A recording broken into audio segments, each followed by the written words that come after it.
이계하라고 합니다. 컨테이너 플랫폼, K파스의 컨테이너 플랫폼과 그 템플릿, 표준 프레임워크의 템플릿을 어떻게 배포하는지에 대해서 설명을 드리도록 하겠습니다. 전반적인 설명은 표준 프레임워크 관련돼 있는 그 내용을 어떻게 그 K파스에 배포하는지에 대한 내용이 맨 뒤에 나오고요. 그리고 전체적으로 K파스가 어떤 것인지에 대해서 설명을 드리고, 그 다음에 K파스 관련된 결국은 그런 설명 좀 드리도록 하겠습니다. 아까 전에 그 센터에서 이밀규 PD님께서 잘 말씀해 주셨는데, 저는 이제 개발자 관점에서, 엔지니어의 관점에서 다시 한번 간단하게 언급을 좀 드리도록 하겠습니다. 네, 그래서 제 소개 잠깐 드리고, K파스하고 컴퓨터 플랫폼 설치하는 방법, 그리고 확산 방안, 그리고 표준 플랫폼 템플릿 배포랑 MSE 템플릿으로 이렇게 진행하도록 하겠습니다. 네, 제 소개를 드리면 회사를 두 번째 좀 다니고 있고요. 플랫폼 관련된 일을 좀 하고 있습니다. 네, 그리고 최근에 OP에 관련해서 무수 기여자, 그런 상을 받긴 했습니다. 네, 아까 K파스 관련된 얘기를 많이 해주셨는데, 개방형 클라우드 플랫폼이다. 네, 그렇게 돼 있고, 여기 보시면은 2014년에 시작을 했고요.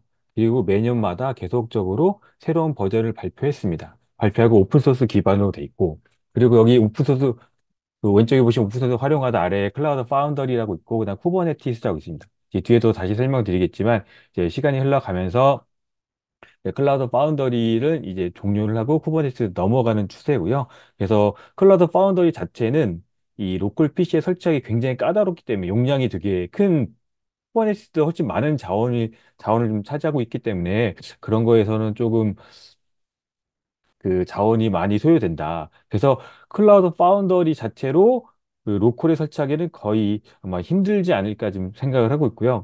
다만 이제 쿠버네티스 같은 경우에는 여러 가지 쿠버네티스 도코 데스크탑도 있고 여러 가지에 있는 그 오픈소스 솔루션들이 그 쿠버네티스 설치할 수 있도록 돼 있고요. 그리고 케이파 자체도 쿠버네티스 기반으로 돼 있기 때문에 로컬에 어느 정도 설치는 가능합니다.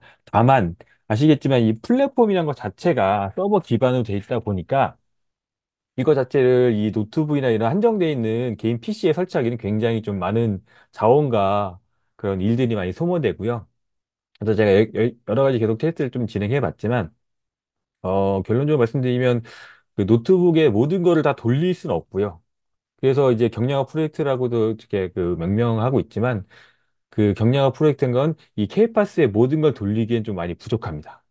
자원이 부족하기 때문에 거기서 이제 필요한 거는 좀 최소한 줄이고 다만 이제 K파스 아니면 쿠버네티스다 그런 걸 좀 알고 싶은데 AWS라든가 애저라든가 GCP 등 그런 거를 이제 돈을 내고 하거나 아니면 무료 티어를 그렇게 쓰기에도 좀 어렵고 처음에 접근하기 좀 힘들잖아요. 내가 그 내용도 모르고 이거저것도 많이 해야 될 것 같고. 그렇기보다는 일단은 내 노트북이나 내 개인 PC에다가 그런 환경을 설치해서 어느 정도 보면 그거에 대해서 좀 더 내가 쉽게 접근할 수 있지 않을까라고 지금 그런 그 취지로 시작하게 됐습니다. 네, 그래서 여기 보시면은 전체적인 두 개 축인 보시가 클라우드 파더리라는 보시 쪽이 있고 그다음에 그 쿠버네티스 기반의 그 컨테이너 플랫폼이 있는데 쿠버네티스 기반도 이제 큐브 스프레이로 설치가 되겠습니다. 네, 그래서 여기 보시면 이제 어플리케이션 플랫폼이 클라우드 파운더리 기반이거든요. 요거는 이제 전체적으로 점차적으로 이제 종료가 된다. 그런 얘기를 하고 있는 겁니다. 그래서 이제 어플리케이션 플랫폼보다는 케이팟을 보실 때는 컨테이너 플랫폼 위주로 보시는 걸 권장드립니다. 여러 가지 기대 효과 있는데, 이건 이제 일단 오픈 소스고, 제가 보기에는 이런 기대 효과보다는 제가 이제 여러 가지 테스트를 해보고 해봤는데, 이제 그 일반 그 기존에 있던 큐브 스프레이랑 K파스에서 제공하는 큐브 스프레이랑 어떤 차이점이 있느냐 보면 그 기존에 있던 큐브 스프레이는 굉장히 뭔가 오픈돼 있고 기본에 들어간 설정들이 굉장히 좀 그 되게 자유롭게 됐기 때문에 기본 설정들이 많이 없습니다. 다만 이제 K파스 같은 경우에는 그 큐브 스프레이 설치하면서 여러 가지 보안적인 측면이라든가 여러 가지 요소들을 되게 많이 최적화해서 집어넣기 때문에 그거를 그 한번 돌려보고 사용해 보시는 걸 굉장히 좀 추천드립니다. 그래서 저도 이제 처음에 봤을 때 이게 어떤 차이가 있는지를 저도 이제 큐브 스프레이를 써보고 케이파스 설치해가지고 계속 테스트를 좀 해봤는데, 이게 결국은 큐브 스프레이 설치하는 건 동일하나 거기다 어떤 옵션을 어떤 기본 설정들을 줬는지에 따라서 많이 좀 내용들이 바뀐다고 보실 수 있고요. 거기에 뿐만 아니라 이제 포탈이라든가 그런 것도 덧붙여가지고 좀 더 그 보기 편리하게 그렇게 개발되어 있습니다. 예, 여기 인증 내용은 아까 전에 말씀하셨고요. 예, 컨테이너 정의는 뭐 여기 보시면 단독 배포 형태, 서비스 형태 배포, 엣지 배포 있는데 저희가 지금 계속적으로 볼 거는 단독 배포 형태가 되겠고요. 서비스 배포 형태는 이제 클라우드 파운더리에 올라가서 같이 돌아가는 그런 부분이라서 저희가 이제 그리고 클라우드 파운더리는 전체적으로 이제 전체적으로 이제 없어질 예정이기 때문에 요거는 보지 않을 거고요. 엣지 배포 같은 경우에는 IoT나 그쪽 부분으로 하기 때문에 저희는 지금 제가 계속 지금 중점적으로 보고 있는 건 단독 배포 형태가 되겠습니다. 네, 여기서 전체적으로 이렇게 발전해 왔다라고 보시면 될 것 같고요. 컨테이너 플랫폼도 이제 18년부터 계속적으로 발전해 왔기 때문에 이게 뭐 올해 갑자기 생기고 작년에 갑자기 생기고 그건 아니고 오랜 기간 계속적으로 발전해 왔다라고 보실 수 있겠습니다. 그리고 이게 버전 같은 경우에도 지금 여러 가지 오픈소스 계속 추가하고 있고요. 계속 지속적으로 발전하고 있기 때문에 그리고 이제 여기서 추가적으로 이제 2024 올해 추가적으로 들어온 것들이 몇 가지가 있는데 이제 오픈도프라고 해가지고 오픈도프라고 새로 들어왔고 그다음에 메탈LB 여기 새로 들어왔습니다. 메탈LB 같은 경우에는 로컬 환경에서 그 솔루션을 쓰지 않고 그냥 오픈소스만으로 솔루션을 이렇게 그 자동으로 설치해주는 솔루션 아까 전에 말씀드린 뭐 도커 데스크탑이라든 그런 것들이 있습니다. 그런 거 이제 클릭만 하면 바로 설치가 되게 편하긴 한데 그런 걸 하다 보면은 이제 사용할 때는 좀 편한데 내가 이거를 그 설치하는 과정이라든가 아니면 오프라인 환경에서 뭔가 내가 플랫폼이라든가 그좀 구축하려고 할 때는 그런 거 구축하려고 할 때는 그런 걸 직접적으로 좀 설치해 봐야 되기 때문에 그런 거 설치할 때는 이제 메타앱이나 그런 거를 이제 어플리케이션 로드 밸런서로 좀 많이 사용하고 있거든요. 예, 그래서 그런 게 들어왔다는 것은 참 반가운 일이라고 생각하고 있습니다. 여기 보시면 이제 컨텐츠 플랫폼 아키텍처 플랫폼 영역이 있고 모니터링 영역이 있는데 모니터링 영역에서 뭐 그래파나 프로메테우스 그런 거는 거의 지금 하고 있는 프로젝트의 설치 대상은 아니고요. 이게 필수값은 아니기 때문에 그런 건 빼고 여기 보시면은 서비스 브로커도 이거는 서비스 브로커 자체가 클라우드 파인더리 기반에 있는 서비스 브로커라서 요거는 제외됐고요. 뭐 뒤에서 다시 더 설명드리긴 하겠지만 근데 포탈 서비스도 이제 파이프라인이나 소스 컨트롤러 이런 건 다 제외가 됐고요. 그리고 오픈소스 구동하는 건 기본적으로 구동이 되는데 여기서 오픈소스 구동하는 거에서 큐브 플로어가 있습니다. 큐브 플로어 같은 경우에는 MLOps라 그래가지고 AI를 뭐 개발하거나 아니면 AI 개량 뭐 재학습하거나 그런 거 할 때 AI 쪽에서 많이 쓰는 거거든요. 그래서 그리고 큐브 플로어 자체가 좀 굉장히 무겁습니다. 무겁기 때문에 이 컨테이너 플랫폼에서 큐브플러는 어느 정도 좀 빼가지고 돌려야 어느 정도 돌아갈 수 있고요. 물론 어, 좀 PC 사양이 좀 괜찮다. 그리고 내 PC 사양이 약간 고성능이다 하면 돌릴 수 있습니다. 돌려서 돌릴 수 있다는 게 이게 설치까지 가능하고 거기서 설치된 상태에서 거기다가 이제 뭔가 뭐 AI 모델을 돌린다든가 그런 거는 좀 많이 제약이 있습니다.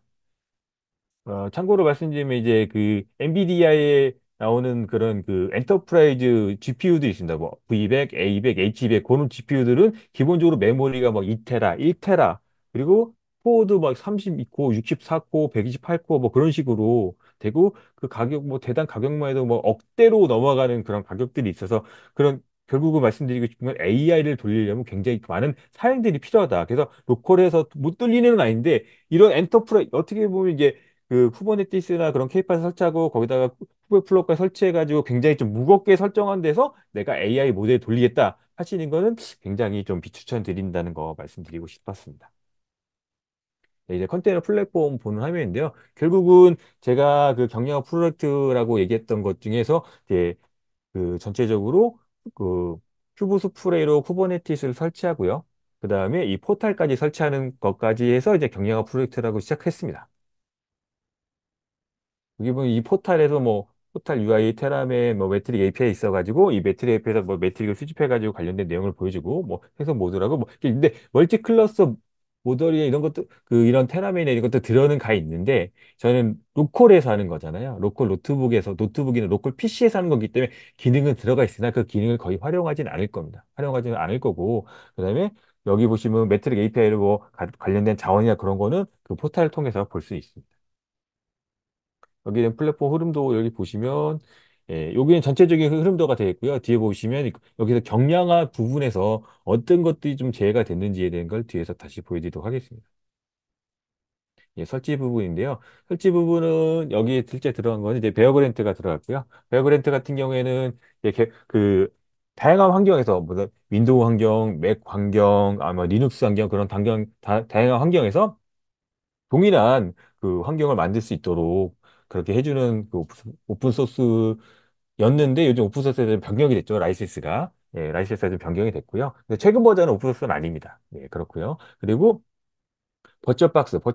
버추얼박스라든가 아니면은 그 VM웨어 그리고 뭐 패러럴즈, 맥 같은 건 패러럴즈 그런 게 가상화하는 소프트웨어. 그리고 지금 제가 계속적으로 현재까지 했던 건 X86 기반이기 때문에 이제 그 맨 뒤에 다시 설명드리긴 하겠지만 그 맥북 같은 경우에 요즘 나오는 맥북들이 뭐 M1, M2, M3, 뭐 M4도 새로 나온다고 해서 AR 암 기반의 그 CPU들을 쓰잖아요. 그래서 X86하고는 암 기반하고는 좀 그 아키텍처가 다르기 때문에 이게 바로 곧바로 돌아가진 않거든요. 그래서 K-파스 자체를 그런 X86 기반이 아니고 암 기반, M1, M2 뭐 그런 암 기반으로 돌아가려고 그러면 또 많은 과정들이 좀 필요하기 때문에 그런 과정들도 고민은 하고 있으나 현재까지는 반영은 되지 않았습니다. 그래서 내 맥북이 신규 맥북을 샀는데 이걸 케이팝에서 돌려보겠다라고 하시는 거는 이게 본인이 뭐 이렇게 연구 개발해가지고 돌려보시는 건 괜찮은데 예를 들어서 제가 경량화 프로젝트를 만들었대 이걸 가지고 그대로 약간 돌려봐야지 하는 거는 아직 거기까지 적용되지 않았기 때문에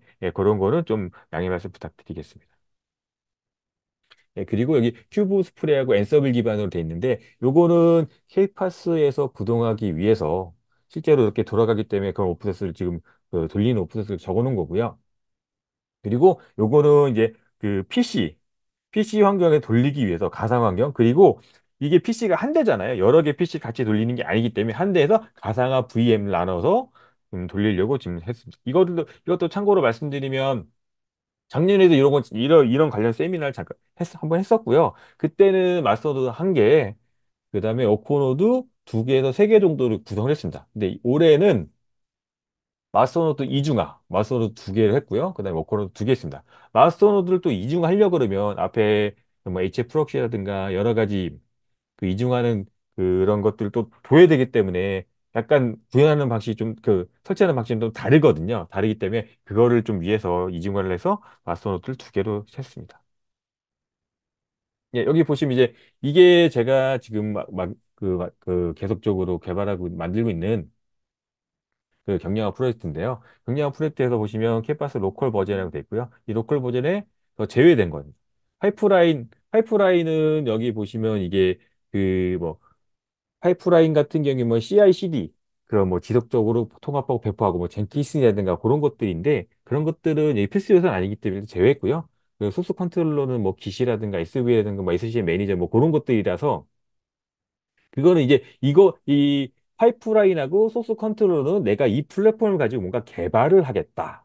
라고 하는데 근데 여기 노코에서 이걸 돌려서 개발할 그런 건 아니기 때문에 그리고 여기 없어도 크게 그 전체적인 플랫폼을 보는데 크게 문제가 없기 때문에 제외했고요. 그다음에 셰프 같은 경우에는 이제 스토리지를 만드는 방식들인데 셰프 자체도 좀 약간 되게 무겁고요. 그래서 NFS 서버를 만든 NFS 방식으로도 스토리를 충분히 생성할 수 있기 때문에 이건 제외했습니다. 그리고 아까 전에 말씀드린 쿠베플로 같은 경우는 굉장히 무겁습니다. 그리고 AI를 돌릴 건 아니기 때문에 그걸 제외했고요.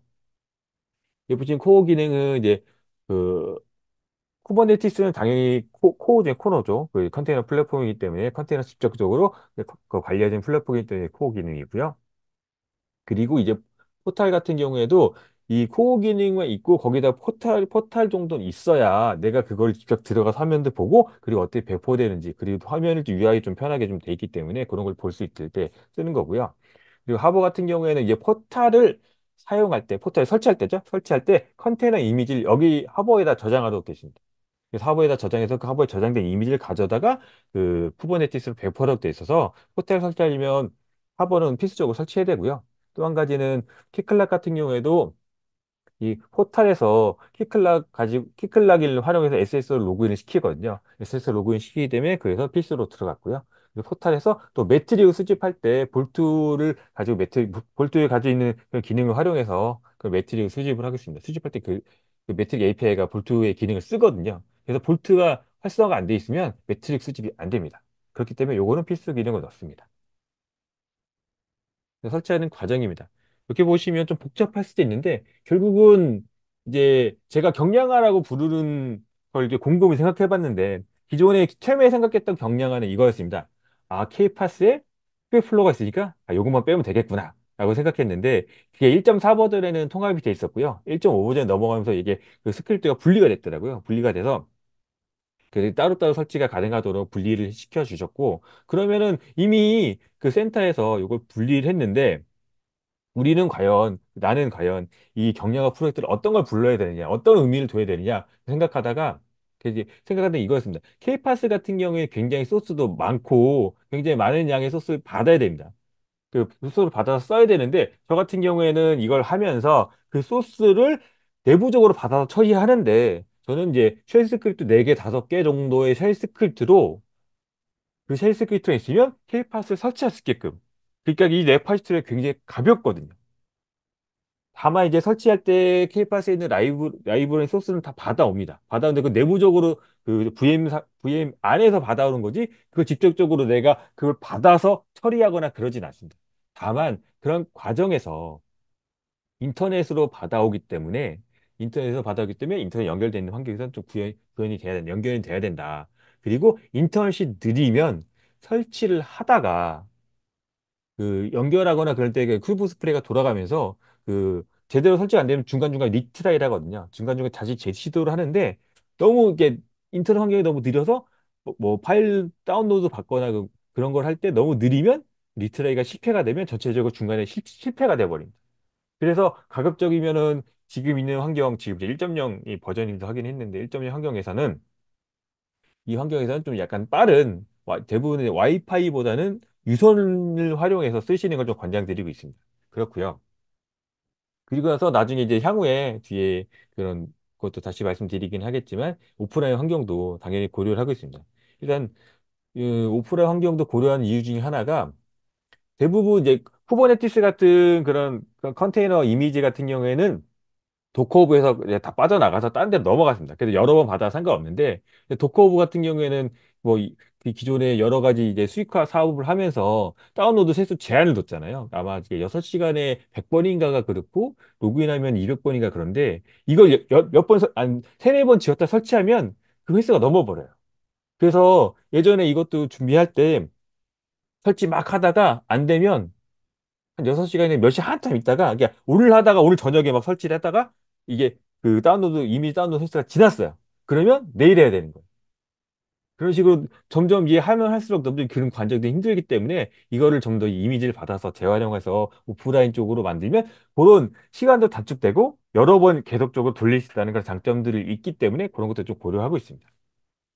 네, 그렇고요. 이제 전체적인 설치 과정을 보면 이제 여기 보시는 게 이제 베어그랜트 명령을 가지고 이 VM 쪽으로 VM을 생성하는 부분이고요. VM을 생성할 때 어떤 걸 하냐면 이그 이 큐브 수프레 통해서 케이파스 설치할 때 거기도 이제 그 환경 변수들을 둡니다. 환경 변수들을 여기저기 좀 분산을 줬는데 그 환경 변수들을 저는 아까 전에 그 쉘 스크립트 4개, 5개 정도를 이렇게 묶었다고 말씀드렸잖아요. 그 중에서 이 변수 전체적으로 여기에 모든 그 플랫폼 설치하고 그다음에 포탈 설치하는 것까지 다 포함되어 있는 환경 변수를 만들어서 이 환경 변수 계속 재활용하려고 지금 계속 노력을 했습니다. 환경부에서 세팅하고요. 그다음에 VM 만들었으니까 S 스위치 들어가고 그다음에 호스 파일.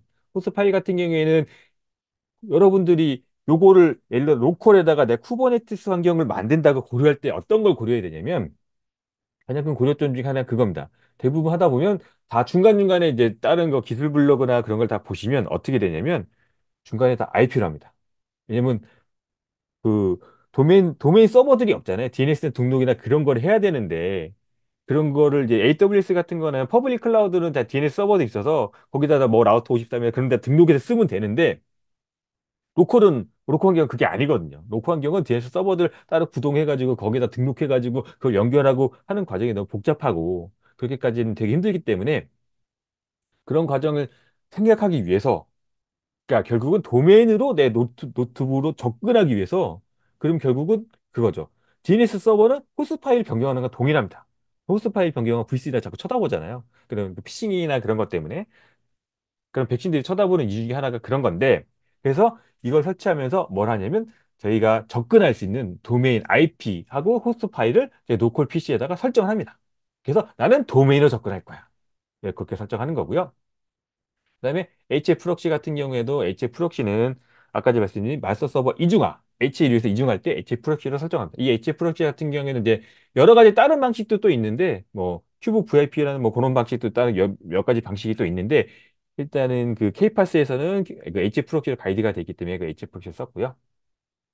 그 SSH 패스 같은 경우에는 이제 그 베어그랜트 엔서브를 활용할 때 엔서브 그 큐브 스프레이가 엔서브죠. 엔서브를 활용할 때 엔서브를 가지고 설치할 때 기본적으로 아이디 패스를 거기에 추가로 들어갈 수는 있지만 기본적으로 디폴트 옵션은 내가 SSH를 다른 VM으로 접속할 때 그 로그인하지 않고 바로 접속해야 정상적으로 설치할 수 있기 때문에 그런 옵션들을 미리 줬습니다. 그리고 NFS 서버 같은 경우에는 이제 플랫폼 자체는 컨테이너는 항상 죽을 수 있다. 컨테이너는 불변성, 역등성이라 그러죠. 내가 이 컨테이너를 언제든지 죽였다 살렸다 죽였다 살렸다 해도 그 컨테이너 내용은 바뀌면 안 된다. 그러면 예를 들어서 내가 뭐 DB를 설치한다든가 무슨 플랫폼 설치할 때 플랫폼에 뭐 워킹 디렉토리 그런 것들이 생기잖아요. 그러면 할 때 그 설치할 때마다 워킹 디렉토리를 계속 설치할 수는 없기 때문에 그거를 스토리지 영역을 따로 만들어야 돼. 만들어줘서 내가 지웠다 깔았다 지웠다 아니면 껐다 켰다 할 때 컨테이너가 죽었다가 다시 올라올 때 그 내 있는 워킹 디렉토리 데이터 영역에 있는 데이터를 가져다가 그걸 다시 재활용할 수 있도록 하기 위해서 그런 여러 가지 방식이 있는데 그 방식 중에 간단하게 NFS 서버를 만들어서 그거를 이제 쿠버네티스 붙여가지고 쓰는 방식으로 쓰기 위해서 NFS 서버를 만들었고요. 이렇게가 기본 과정으로 만들어지고 그 다음에 K파스에도 약간 또 환경에서 하고 근데 여기서 보시면 소스를 다운로드 받습니다. 이 소스 다운로드는 두 개가 나눠져 있는데 K파스는 기본적으로 그 K파스의 플랫폼 쪽 관련돼 있는 소스가 하나 있고 플랫폼 설치 소스죠. 큐브 스프레이 기반의 플랫폼 설치 소스가 하나 있고 그다음에 오른쪽 보시는 포탈 소스가 있습니다. 그래서 여기 로 설치하는 과정들이 약간씩은 다르거든요. 예, 다르고요. 이거는 이제 K파스 자체는 쿠버네티스 기반의 플랫폼을 설치해야 되기 때문에 제 설치해가지고 좀 시간이 굉장히 오래 걸리고 이거 설치가 되고 나서 어떻게 보면 이제 오른쪽에 있는 K파스 포탈 같은 경우에는 이미지 설치하는 거죠. 컨테이너 이미지 설치해서 이미지 저장도 설치해서 거기다 넣었다가 빼가지고 넣었다가 거기 있는 첨부해서 설치하는 그런 부분이 되어 있습니다. 그래서 여기 있는 이런 소스들을 그 센터에 있는 그 깃허브에 있는 소스를 직접 받습니다. 소스를 다운로드 받아서 내 관련되어 있는 기본적인 설정들을 여기다 설정하고 그 다음에 여기에 올려 있던 K파스의 소스를 제가 원하는 소스로 수정을 하는 겁니다.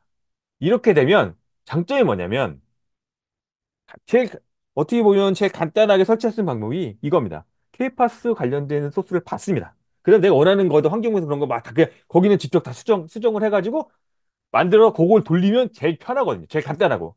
근데 그러면 버전업이 되면 예를 들어 캐파시티 1.4점, 1.5 버전 넘어가고 1.6 버전이 아니 메이저 업그레이드나 그런 업그레이드가 계속 되면 그거에 대해서 대응하기가 좀 까다롭습니다. 뭐 까다롭냐면 내가 어디에서 몇 개 넣는지 내가 예를 들어서 파일을 한 20개 정도 고쳤는데 그 고친 파일을 다 찾아가지고 다 고쳐야 됩니다. 그렇게 되면 너무 힘들기 때문에 예를 들어 버전업 할 때마다 대응하기나 그런 게 굉장히 좀 까다롭거든요. 그래서 저는 이 원본 소스를 건들지 않고 원본 소스 자체를 시드나 아니면 그런 추가하는 필요한 파일을 넣는 방식으로 그래서 그 소스를 직접 수정했습니다.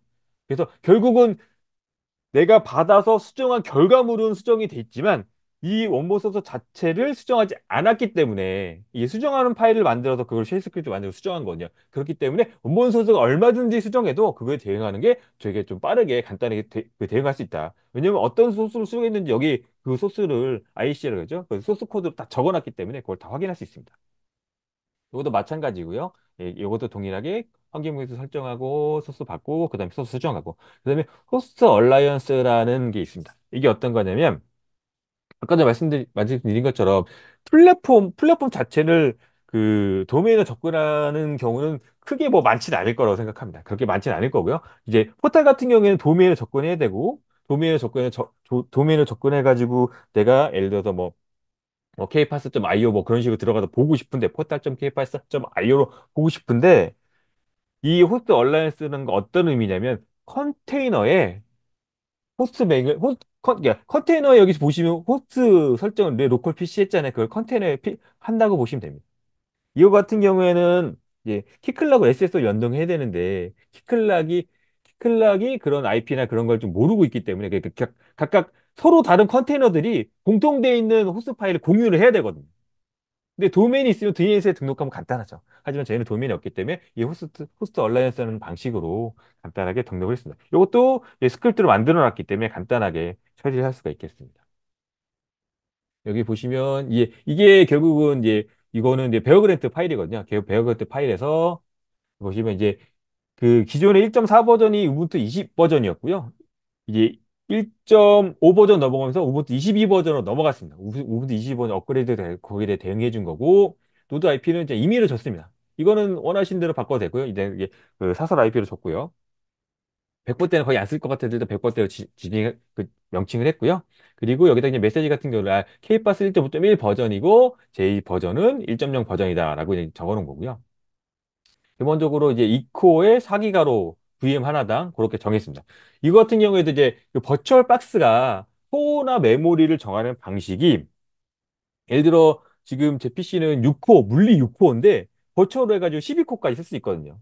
그 얘기는 그 12코어까지 쓸 수 있는데 버추얼 박스는 VM 하나 만들 때 내가 이 물리적으로 그 버추얼 V코어까지 합쳐서 총 12코어까지 한 번에 만들 수 있다고 지금 돼 있습니다. 한 번에 만들 수 있고 예를 들어서 내가 20코어짜리 하나 만들어야지 그럼 경고를 때립니다. 네가 갖고 있는 코어보다 더 많은데 예.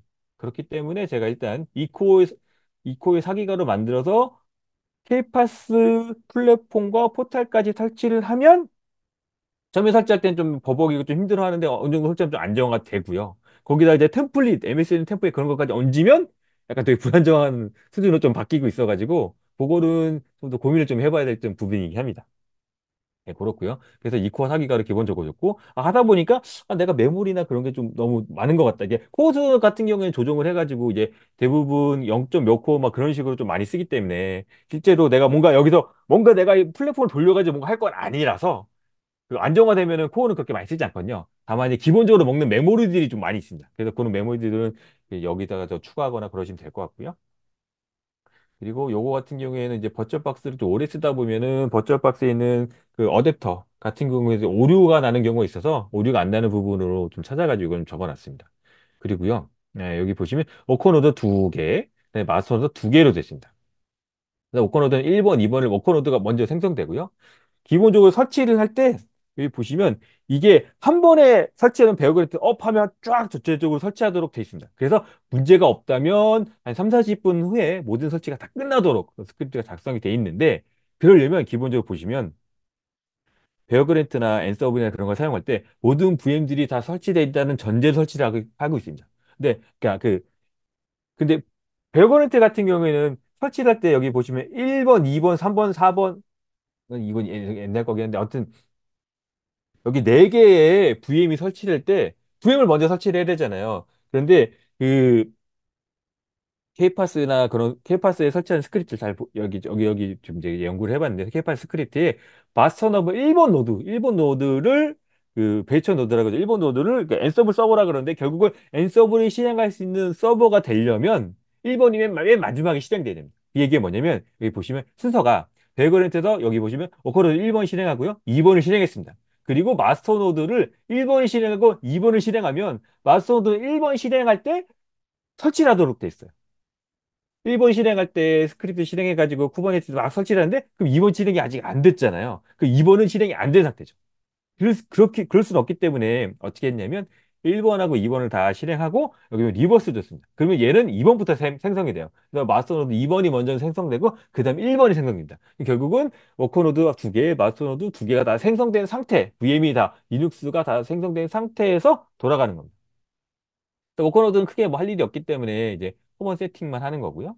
그 다음에 여기는 커먼 세팅하고 H 프록시 설정을 해야죠. 프로시 설정을 하고, 그다음에 여기는 이제 마스터노드에 사는 건 SSH 설정 자체는 내가 이 다른 쪽에 있는 머커노드 1번과 2번, 그다음에 마스터노드 2번 쪽으로 바로 로그인할 수 있도록 설정하는 부분이고요. 그리고 NFS 서버 설치하고, 이제 K파스 여기면 그 마스터 K파스 K파스 설치하는 스크립트 돌리고, 그다음 K파스 포털하는 설치하는 스크립트를 실행하는 겁니다. 여기 보시면 이제 전체적으로 좀 약간 구체적으로 뒤에서 설명을 드리는데, 왜냐면 공통적인 전역 변수들 다 뽑았습니다. 뽑아가지고 이 전역 변수 물론 K파스 쪽에 다 있습니다. K파스 설치할 때는 그 변수들이 있는데, 저는 그것뿐만 아니라 로컬, 그러니까 K파스에서 다루지 않는 것들. 왜냐면 요거 같은 경우에는 이제 그 버추얼박스에는 대부분 그 연결된 IP들이 그 어댑터가 8번으로 계속 올라와서 이 8번으로 설정을 했는데, 몇 번 계속 설치해도 8번이더라고요. 근데 이 번호가 바뀌면 그 바뀐 번호를 쉽게 대응할 수 있게끔 이런 식으로 뽑은 거고요. 그래서 요거는 베어그랜드 기본 홈 디렉토리, 그리고 여기는 노드 IP. 요런 IP는 이 IP하고 이 노드 관련된 환경 변수는 결국 그, 그 K파스 쪽 설치할 때 그 환경 변수를 좀 넘겨주는 걸로 이렇게 해놨고요. 그리고 클러스터 엔드포인트 같은 경우에는 그 마스터 노드가 두 개기 때문에 VIP를 새로 하나 만들어서 그 VIP를 통해서 마스터 노드를 접근하도록 되어 있습니다. 그래야 마스터 두 개 중에 하나가 죽어도 다른 마스터 노드로 바로 연결해가지고 통신이나 그런 거 할 수 있기 때문에, 그럼 그걸 위해서 VIP용으로 엔드포인트 하나 준 거고요. 여기 보시면 엔드포인트 하나 두고, 그 엔드포인트에 대한 여기 보시면 그 도메인이죠. 그래서 보시면 도메인이, 예, 여기 보시면 이렇게 도메인 하나 둔 거죠. 로컬에.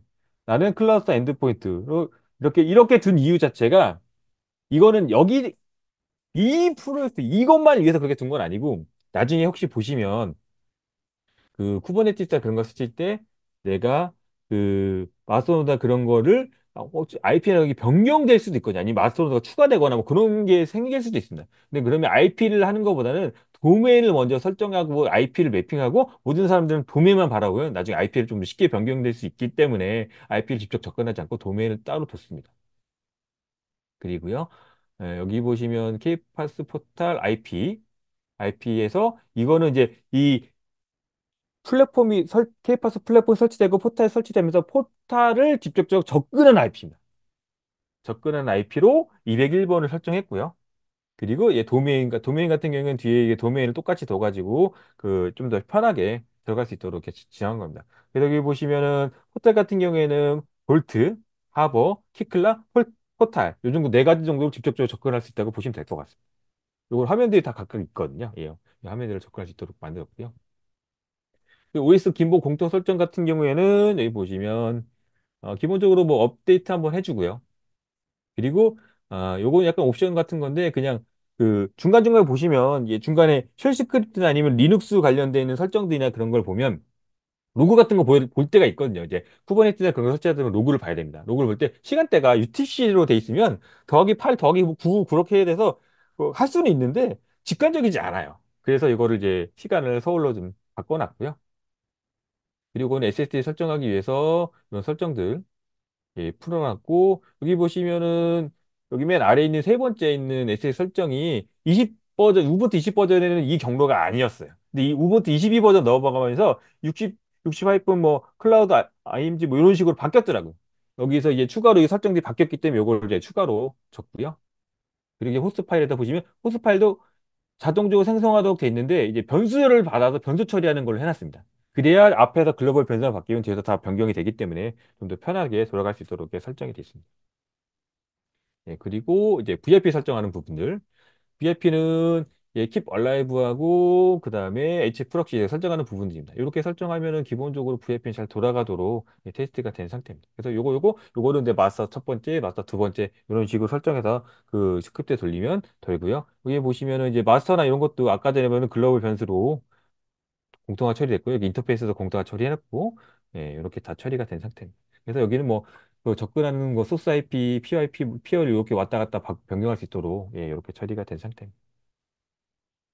그리고 이건 자동 로그인. 이런 식으로 하면 이게 그 VM 리눅스에서 자동 로그인이 돼서 바로 로컬에 들어가가지고 이게 아이디 패스워드 치지 않고도 바로 로그인할 수 있고요. 로그인할 때는 오류들이 좀 있어가지고 오류들을 이런 체킹을 껐는데, 이거는 이제 환경 이게 개발 쪽 어차피 로컬에서 테스트용으로 쓰는 거잖아요. 근데 이런 옵션들을 줘가지고 최대한 좀 편리하게 쓸 수 있도록 좋은 거고 이거 그대로 가지고 가서 나 운영경 써야지라고 하시면 안 되기 때문에 운영경은 가급적이면 그거 좀 고려를 하셔라라고 이렇게 적어놨습니다.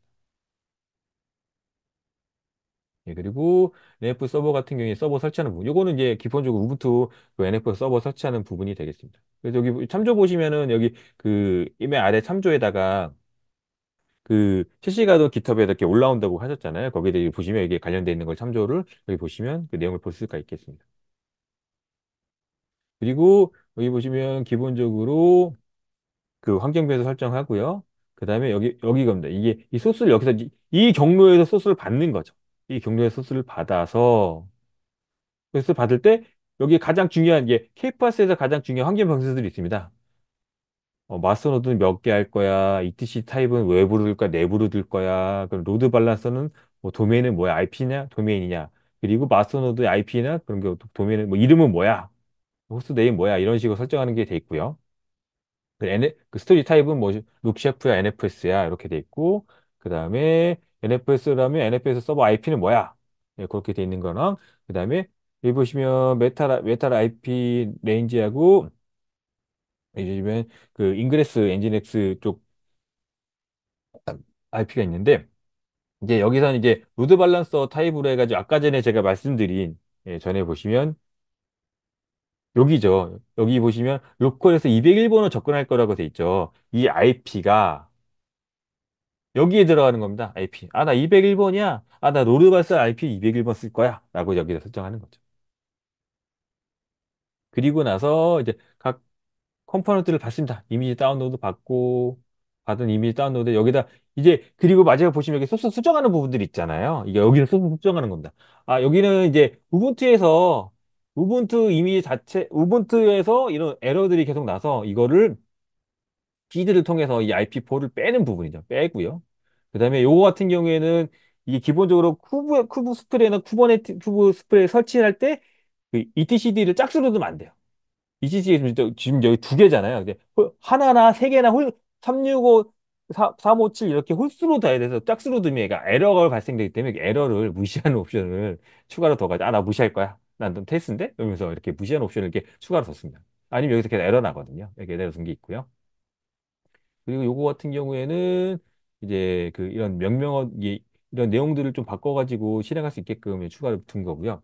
그 요거 같은 경우에는 그 기존의 그 마스터 노드가 그 앤서블 서버로 쓰는 노드 자체가 IP가 1.27에서 1.28로 이게 원래 1.27이 설치가 그 큐브시티엘 1.27이 설치가 돼 1.27.5 버전이 설치가 되도록 그 소스가 그렇게 돼 있었는데 그거를 제가 여기 시드를 통해서 1.28로 그러니까 네 개 중에 하나만 1.27고 하나는 다 1.28로 됐는데 이게 나중에 수정이 됐어요. 예, 제가 이제 버그 리포트를 해가지고 여기 수정이 됐어요. 근데 최신 버전 받으시면 어차피 수정됐기 때문에 이 요직은 무시되어 넘어갔기 때문에 있어도 상관없는데 나중에 그 차후에 예전 버전 혹시 받으시는 분들이 있을 수도 있어가지고 여기다 일단 넣어놓긴 했는데 요거는 수정이 돼서 크게 신경 안 쓰셔도 된다.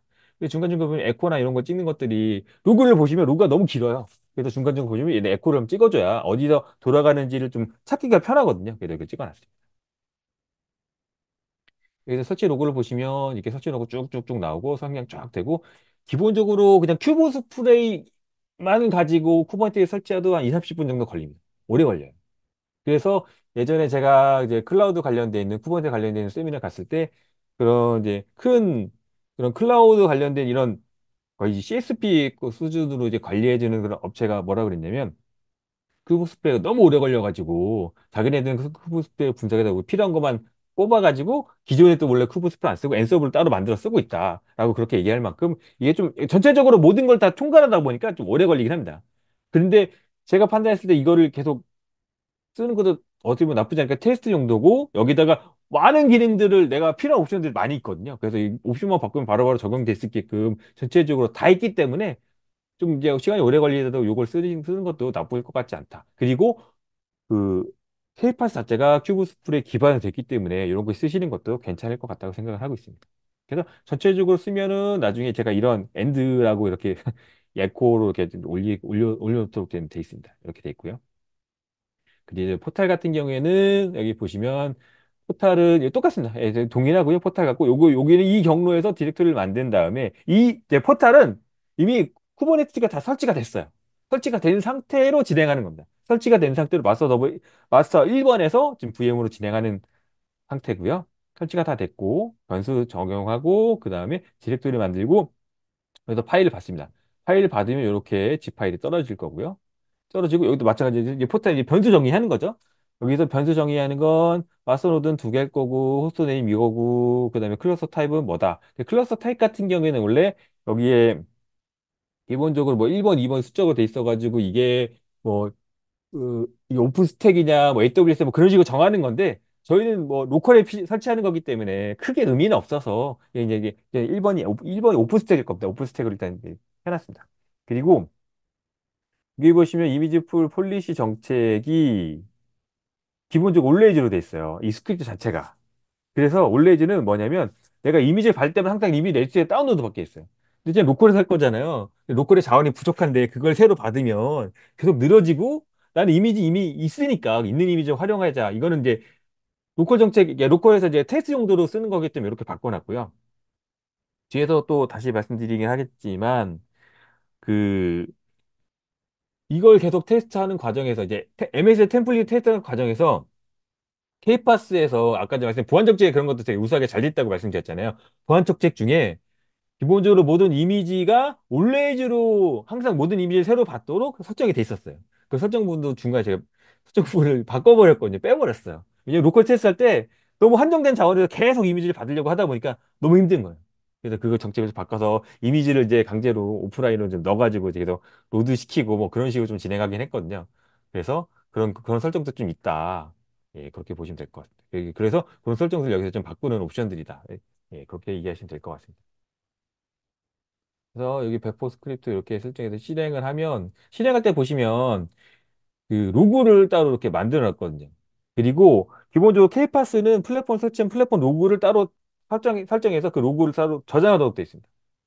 그리고 저는 뒤에서 다시 이제 소스 설명할 때 다시 드리겠지만 저는 어쨌든 계속 이걸 누적시켜야 되잖아요. 내가 뭐 틀렸는지 뭐가 오류가 됐는지 봐야 되니까. 근데 한 번에 그 콘솔 화면에 띄우면 없어지면은 나중에 찾기 힘드니까 그래서 저는 결론을 말씀드리면 어떻게 했냐면 베어 그랜트를 시행할 때마다 그 베어 그랜트 실행 로고를 다 날짜별로 초까지 해가지고 각각 다르게 다 만들어 놨어요.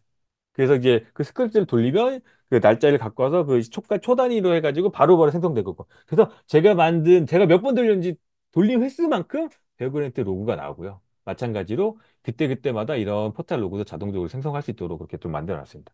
그리고 여기 보시면 요쪽 부분들이 아까 말씀드린 컨테너의 호스 파일 변경하는 부분. 그래서 요거는 그 뭐 테라맨 그다음에 API 그다음에 포탈 쪽 커먼 API랑 그다음에 포탈 그다음에 UI 키클락 이런 애들이 내가 도메인을 쓰지 않고 직접 접근할 수 있도록 다 수정해 놨습니다. 근데 요거는 이제 그 머지 해가지고 이렇게 되면은 한 번에 아까 전에 한개 변수를 가져와다 요거 실행하면 바로 바뀔 수 있게끔 이렇게 실행하지 않고 큐브 시티에 에디트 해가지고 이렇게 실행해도 되긴 하거든요. 근데 그건 손으로 해야 되잖아요. 손으로 이렇게 수동을 하지 않고 대부분 이제 스크립트를 할 수 있도록 그렇게 수정해 놨습니다. 그래서 이거 딱 돌아가면 그래서 전체적으로 크게 문제가 없다면 베어그레트 업하면 업하고 가만히 기도하는 마음으로 이렇게 쳐다보면 한 50분 정도가 지나면 완벽하게 설치가 다 끝날 수 있는데 그럴 가능성이 극히 높진 않습니다. 그러려면 자원이 굉장히 커야 되고요. 로컬 자원이 굉장히 좀 빵빵하고 되게 큰 로컬 자원이 있다. 그건 문제가 없는데 저처럼 이제 뭐 노트북이다. 노트북, 게이밍 노트북 그런 걸 돌리더라도 어느 정도 좀 한계가 있기 때문에 초반에 제가 이것 때문에 한 4, 50번 정도 설치를 했던 것 같은데 제대로 설치가 한 방에 끝난 적이 거의 없었던 것 같아요. 그래서 이거를 설치하면 중간에 분명히 에러가 날 거고요. 에러를 잘 보고 중간에 어디가 에러인지 캐치를 해서 그 에러난 부분들을 중간중간 빨리 처리하는 것들을 그런 디버깅하는 능력을 늘리시는 게 어떻게 보면 이걸 몇 번 테스트해 보시면 자동적으로 늘 수밖에 없어요. 왜냐면 한 번에 다 설치가 안 되기 때문에 이런 식으로 점점점 그래서 그런 이제 플랫폼이라든가 또 케이파스라든가 아니면 쿠버네티스 그런 거에 대해서 좀 더 실행할 때 좀 더 익숙해질 거라고 저는 생각을 하고 있습니다. 네. 이분이 설치 로그는 이렇게 설치가 로그로 날 거고 포탈은 이렇게 설치해가지고 넘어가고 그 다음에 이런 게 있어 결국 이것도 제가 띄운 거죠. 예, 이렇게 엔드가 된다. 라고 보시면 될 것 같습니다. 이제 제가 봤던 라인은 한 2만 5천 라인 정도 되는데 맨 마지막에 끝나면 이런 식으로 나와요. 이거 아까 전에 보시면 여기 이 메시지가 어떤 거였냐면 맨 앞으로 가보겠습니다. 맨 아까는 보시면 베어 그랜트의 포스업 로고 있잖아요. 요겁니다. 요거 메시지가 이 맨 뒤에서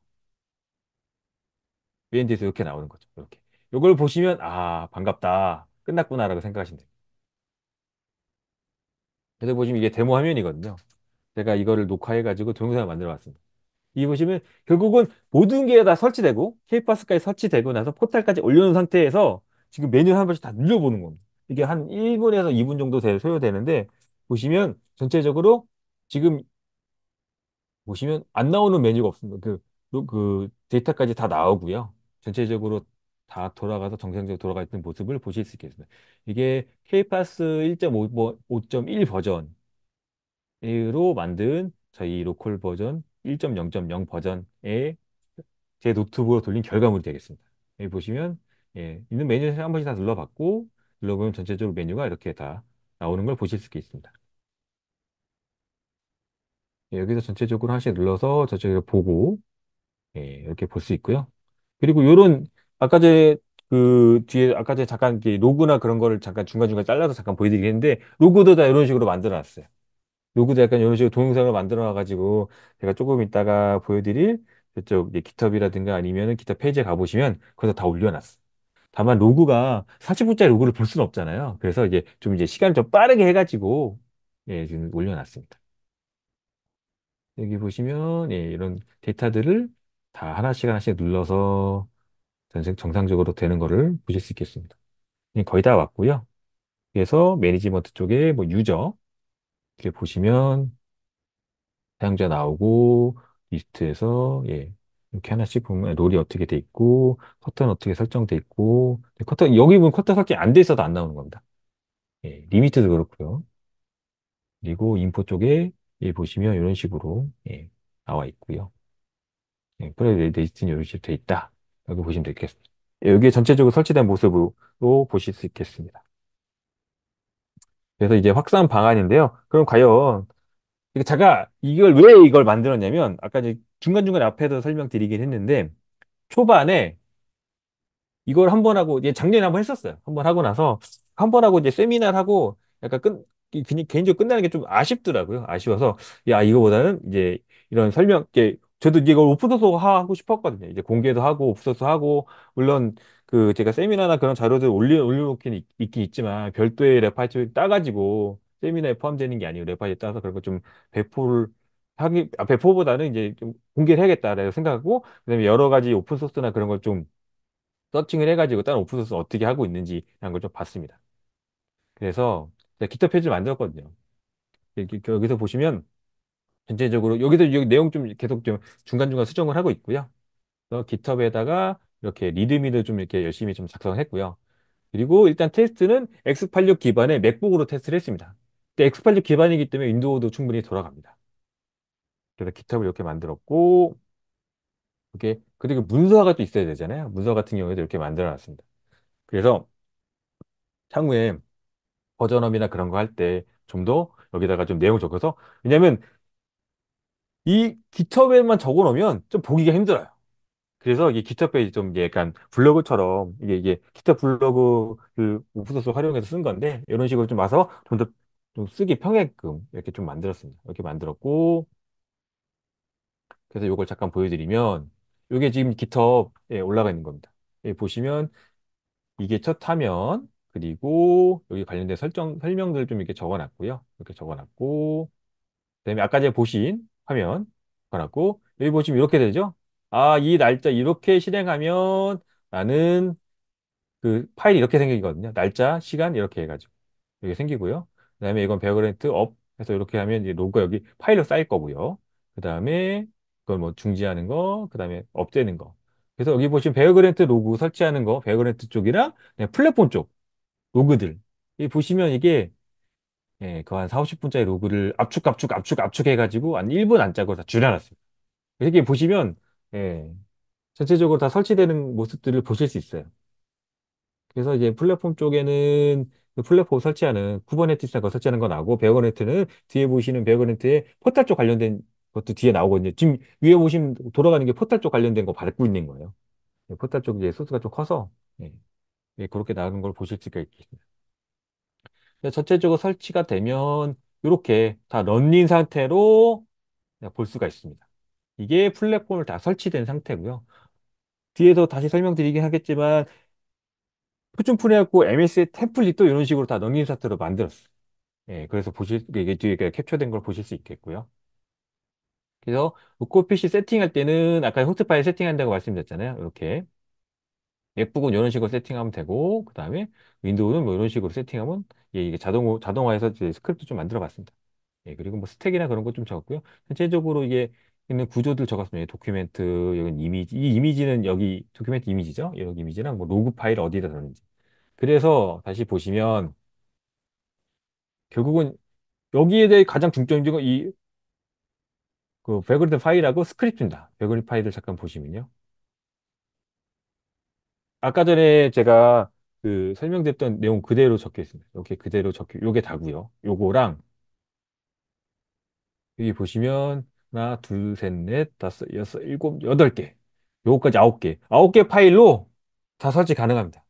케이파스는 좀 양이 많거든요. 하지만 그 양 많은 걸 그대로 받아서 수정하고 만들어서 저희는 아홉 개 파일을 줄여놨다. 그런 의미에서 저는 이걸 경량화라고 불러도 그게 무방하지 않을까 좀 생각을 해봤습니다. 그래서 여기는 기본적으로 케이파스 쓸 때 쓰는 그런 파일들, 그러면 중간중간에 그 외부 뭐안 쓰는 건 빼놓고 이런 식으로 적어놔서 이거는 이 파일은 그대로 복사해서 넘어가는 걸로 예, 그렇게 만들어 놨고요. 그리고 아까 보시는 것처럼 예, 동일합니다. 여기 아까 제목은 동일한 거고요. 이렇게 똑같은 거고 그 다음에 커먼 세팅 파일들, 그다음에 H 프록시 설정들, 그다음에 SSG 설정, 그다음에 NFS 설정, 그다음에 K파에서 설정한 스크립트들 이렇게 받아서 여기 에러 날 만한 거 수정하고 요거는 어차피 수정됐으니까 넘어갈 거고 이렇게 설치한다 이런 거고요.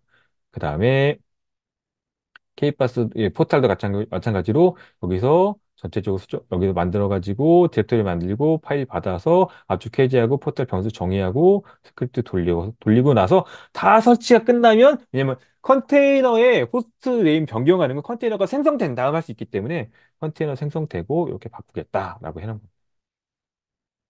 그리고 여기 잠깐 말씀 안 드리긴 했는데, 여기 보면 중간중간에 제가 에코를 계속 뒀어요. 중간중간에 그 로그를 계속 찍어야 되거든요.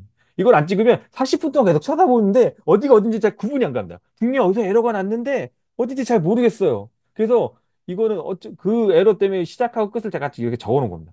이게 없으면 나중에 에러가 나면 찾기가 힘들거든요. 그래서 이게 중간에 그 기준점을 좀 둬야 해서 이렇게 좀 적어 놨습니다. 이렇게 적어 놨고요. 그다음에 여기는 이제 기타 페이지 관련인데 뭐 여기는 제가 아까 소개 잠깐 하고 제가 이제 몸잡고 있는 뭐 OPDC 리더 하고 있어서 그거 잠깐 적어놨고요. OPA도 아까 전에 그 센터에서 얘기했던 OPA 저 리더를 하고 있어가지고 적어놨고요.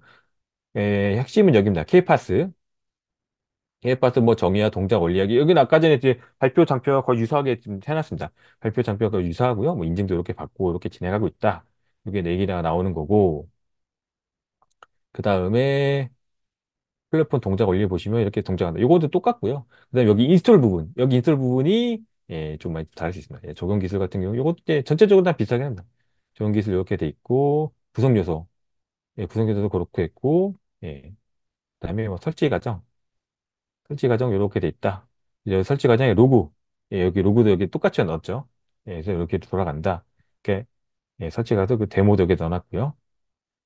네, 베어 그랜트 같은 게 이제 여기서 약간 좀 기존에 있던 거 약간 다른 건데 왜 여기서 이런 식으로 썼느냐. 이제 추가적인 설명을 좀 이렇게 좀 달아야 될 것 같아서 이렇게 좀 이런 식으로 해서 기존에 계속 내용이 추가되면 여기다 계속 달아서 잘 모르시는 초심자분들이 봐도 왜냐면 오픈소스가 가장 힘든 게 문서화래요. 그래서 문서할 때 고민을 좀 되게 많이 했거든요. 그래서 어떤 분이 예전에 약간 딴 얘기인데 어떤 분이 그 오픈소스 되게 좋은 걸 회사에서 만들어서 그 오픈소스 하는데 1년 정도 걸렸는데 문서할 때 너무 오래 걸렸대.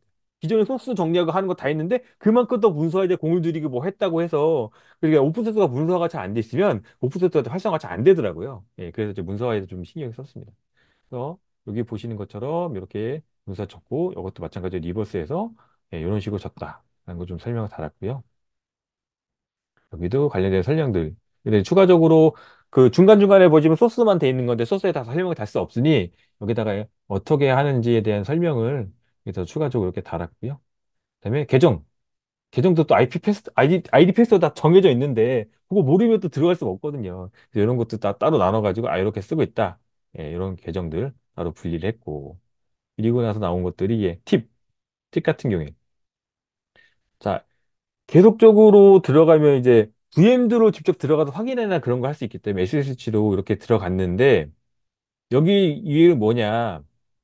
이거는 이제 로컬에서 그 VM으로 접속할 때 그 키값들이 계속 바뀌어가지고 가서 그 키값 뭐 언노운 호스트 뭐 그런 거 계속 가서 지워야 됐었거든요. 이게 너무 힘든 거예요. 그래서 나 안 지울 거야. 그냥 이것만 실행하니까 이 시간 실행하면 바로 접속할 수 해야지. 그래서 이렇게 만든 거예요. 예. 참고하시면 되겠고요. 로그 그리고 중간중간에 보시면 디버깅 위해서 만든 건데 제가 만든 스크립트 이게 로그를 띄게 되어 있습니다. 그래서 VM은 그 마스터 원이 그 기본 디폴트 그 앤서블 호스트, 앤서블 서버가 되기 때문에 마스터 원에 모든 로그가 있습니다. 마스터 원에 들어가서 그 포탈 관련된 건 여기 로그를 보면 되고요. 그러니까 플랫폼 관련된 이쪽에 로그를 보면 되고 포탈은 여기에 로그를 됩니다. 그냥 모르겠어. 그냥 여기다 어떻게 하냐면 이게 쭉 긁어서 복사를 하신 다음에 마스터 원에 들어가 가지고 그냥 보시면 돼요. 수행하시면 바로 보입니다. 네. 이렇게 볼 수 있고요. 요거는 뭐 베어거네트 그 앤서블 쓸 때 뭐 호스트가 죽었는지 살았는지 이런 거 확인하는 거고요.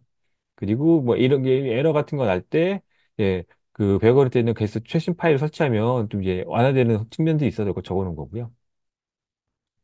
예, 그래서 트래블 슈팅 같은 경우에는 컨테이너가 이제 포탈 쪽으로 넘어가면 컨테이너를 계속 받아서 올리는데 컨테이너 이게 포탈 케이파스에서 포탈 어떻게 설치할 때 뭐냐면 일단 키클락을 재빌드합니다. 키클락 컴퍼니에서 재빌드해서 컨테이너를 만들고 그다음에 기존에 있는 컨테이너를 그리고 하버를 설치한 다음에 그 자기가 만든 그 CP 포탈이라고 있는 그런 포탈에 있는 그 케이파스 센터에서 만든 그 소스들을 다 넣어요. 이미지 푸시라거든요. 푸시라는데 이렇게 중간중간에 로컬이잖아요. PC잖아요. 자원이 한정돼 있어서 중간중간에 계속 끊어지는 경우도 있거든요. 이렇게 에러가 요. 제대로 안 올라갔다. 중간에 끊어진 거거든요. 이 메시지 자체가. 그래서 끊어질 때는 그냥 다시 올려라. 내가. 예. 그래서 내가 다시 올려라. 예, 그런 식으로 이게 기존의 이 해당 이미지 파일들은 어디 있냐면 이미지 파일들은 아까 전에 포탈 소스 받을 때 이미지 파일도 같이 포함되어 있습니다. 포함돼서 그 파일 그대로 올리시면 돼요. 이렇게 돼 있고요. 그리고 하버 같은 경우는 데이터베이스가 좀 자주 죽는 형상들이 있어서 데이터베이스 죽일 때 신 볼륨 같은 거 이렇게 지우면 좀 계속 좀 더 나아진 현상들이 있어서 이거 적어놨습니다. 이렇게 적어놨고요. VM이 그리고 이게 VM이잖아요. VM 원래 기본적으로 서버는 안 끄는 걸 전제로 하거든요. 서버를 서버는 이 PMC가 뭐 그런 걸 해가지고 뭐 정비하는 시간을 따로 만들어서 그때는 꺼다 키지 계속 한 명씩 뭐 떠 있잖아요. 하지만 제 PC들은 걔 PC는 퍼스널 컴퓨터잖아요. 내 거잖아요. 그래서 제 노트북도 하다 보면 덮고 가야 되는데 떠 있는 상태에서 이걸 꺼버리면 제대로 접속이 안 되는 현상들이 되게 많습니다. 그래서 그럴 때는 내가 그때 리로드나 그런 걸로 한번 재기동을 시켜줘야 돼요. 재기동 시켜서 전체적으로 한번 재기동되면 그때 정상적으로 다시 돌아옵니다. 아니면 중간에 그 서스펜드라든가 폴트를 해가 중간중간에 멈춰놔야 돼요. 멈춰놔서 그 VM들을 다 내리고 굳이 삭제할 필요는 없죠. VM들 내리고 그다음에 다시 키는 그런 걸 하시는 것들 권장드리고요. 아니면 그냥 닫았다가 다시 키워서 제대로 안 들어가면 리로드 해가지고 다시 한번 돌리시는 걸 돌리셔야 제대로 동작한다. 그런 게 있고 그다음에 포트 같은 경우에는 이게 그 API 서버 같은 경우에 접속이 안 되는 경우들이 있어서 이거는 이제 로컬에서 VM 띄울 때 그런 IP나 그런 충돌 때문에 그런 건데요. 그런 거 안 될 때는 이게 그 큐브 API 서버 이게 마스터 1번하고 2번이죠. 1번하고 2번이 예를 들어 이 경우는 어떤 경우냐면 이런 겁니다. 내가 재기동을 했어. 떠야 되는데 API 서버가 안 떠. 마스터 너도 1번, 2번 API 서버가 아무리도 안 떠. 그럴 때는 이 스크립트 실행하시면 원래는 바인드가 0.0.0으로 돼 있는데 자기가 갖고 있는 로컬 IP를 가져다가 그냥 여기다가 매핑해 줍니다. 그러면 얘가 또 안정적으로 뜨더라고요. 그래서 이걸 다 재기동하면 정상적으로 뜬다. 라고 보시면 될 것 같아요. 예, 그리고 예, 볼트인데요. 아까 전에 말씀드린 볼트는 얘가 안 복구 하는 그런 모듈들이거든요. 얘도 이제 오픈소스였는데 중간에 이제 넘어가면서 이제 오픈소스가 아니게 됐죠. 최신 버전들은. 근데 이게 왜 되냐면 볼트가 재기동되면 언실드라고 해서 기본적으로 컨테이너가 재기동이 되면 얘는 동작을 하지 않아요. 잠근 상태로 바뀌어요. 근데 그걸 풀어줘야 아까 전에 보셨던 포탈에서 매트릭 같은 거 이제 숫자들 이렇게 넘어오잖아요. 매트릭을 수치들이 넘어오는데 그걸 수집을 할 수가 있습니다. 그래서 근데 그 보면 너무 이게 하기가 힘들잖아요. 그때그때 들어가서 뭔가 해야 되는데 그게 힘들어서 이것도 스크립트로 만들었어요. 이거는 마스터 1번 서버에 들어가서 소스 변수 설정하고 여기에 가서 이 포탈 이 변수 가져다 설정한 다음에 이게 이 키를 여기다 저장하거든요. 이게 CP 볼륨, 언실드 키 이런 식으로 여기다가 그 이 키값을 여기다 저장합니다. 생성할 때 키값을 요거를 이 키값을 결국 뭐냐면 두 번 실행하는 거예요. 이게 키값이 한 5개 정도 있는데 한 개, 두 개 정도 실행하면 키값이 풀리거든요. 그래서 아, 볼트가 예를 들어서 VM을 재기동했다거나 아니면 볼트에 관련된 컨테이너 다시 기동했다. 그러면 그걸 봐야 되잖아요. 그래서 요 스크립트를 한번 긁어가지고 실행하시면 다시 정상적으로 러닝 상태로 바뀐다라고 보시면 되겠습니다. 예, 그리고 이제 릴리즈 노트도 이렇게 열심히 적었거든요. 릴리즈도 적어가지고 이렇게 버저닝 하려고 열심히 적고 있고요. 이 릴리즈 노트에 보시면 여기에서 이런 식으로 적어놨습니다. 그래서 이제 앞으로 이제 케이파스가 이제 계속적으로 업그레이드 될 때마다 저도 그 버전에 맞춰서 업그레이드 대응하려고 지금 고민을 하고 있습니다.